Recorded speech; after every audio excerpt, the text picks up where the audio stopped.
என்னடி சமாதானம்? சமாதானம் இல்லாமல் ஒரே அங்கலாய்ப்பாக இருக்க. ஆமாம் சந்தோஷக்கா, நீ எப்போனாலும் சந்தோஷமாக தான் இருப்ப. அன்னை வீட்டில் கல்யாண வீடு வருது.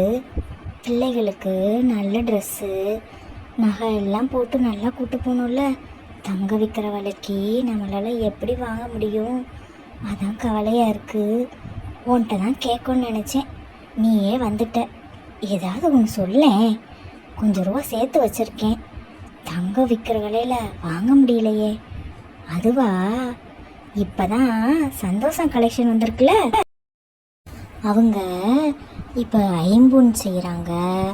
அடுத்து விதவிதமாக நெக்லஸ் மாடலு, வளையல் மாடலு, ஜமிக்கி மாடலு, மெட்டல் மாடல்னு எங்கள் வாட்ஸ்அப் குரூப்பில் அனுப்பிக்கிட்டே இருக்காங்க. நீ வேணால் அந்த மாடல்லாம் பாரேன், உனக்கு கட்டாயம் பிடிக்கும். இன்னும் ட்ரெஸ்ஸஸ்லேயும் வெரைட்டியாக எங்களுக்கு அனுப்புகிறாங்க. நாங்கள்லாம் வாங்கி எவ்வளோ இப்போ ரொம்ப சந்தோஷமாக இருக்கும் தெரியுமா? எல்லாமே ஒரே இடத்துல கிடைக்குதுல, அதான் சந்தோஷம். அக்கா, அப்போ நானும் அந்த வாட்ஸ்அப் குரூப்பில் சேர்ந்துக்கிறேன்க்கா. என்னென்ன வெரைட்டிஸுன்றத என் பிள்ளைகளுக்கு பார்த்து சொல்லலாம். இல்லை என் பிள்ளைகளை கூட சேர்த்து விட்ருவோம். அவங்க யங்ஸ்டரில், அப்போ அவங்களே நல்லதாக பார்த்து செலக்ட் பண்ணிக்கிடுவாங்க. அவங்க தேவைகளும் அவங்களுக்கு கிடச்சிக்கிடும்.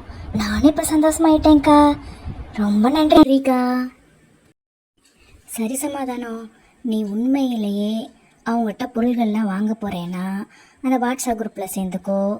சேலைகள் வருது, செயின்கள் வருது, இப்போ குட்டி பிள்ளைகளுக்கும் போட்டிருக்காங்களே, அதை யூஸ் பண்ணிக்கோ. உன் டைமை வரையும் பண்ணாத. தேங்க்யூ. குஷி குஷி குஷி, எனக்கு குட்டீஸுக்கும் ட்ரெஸ்ஸஸ்லாம் இருக்கிறதுக்காக ரொம்ப சந்தோஷம். சந்தோஷம் கலெக்ஷன் மேலும் மேலும் வளர வாழ்த்துக்கள். Thank you, see you, bye bye. இவங்களை எப்படி காண்டாக்ட் பண்ணுற அந்த டீட்டெயில் கொடுத்துருக்கோம், பார்த்து அதை யூஸ் பண்ணிக்கோங்க. வணக்கம், நன்றி.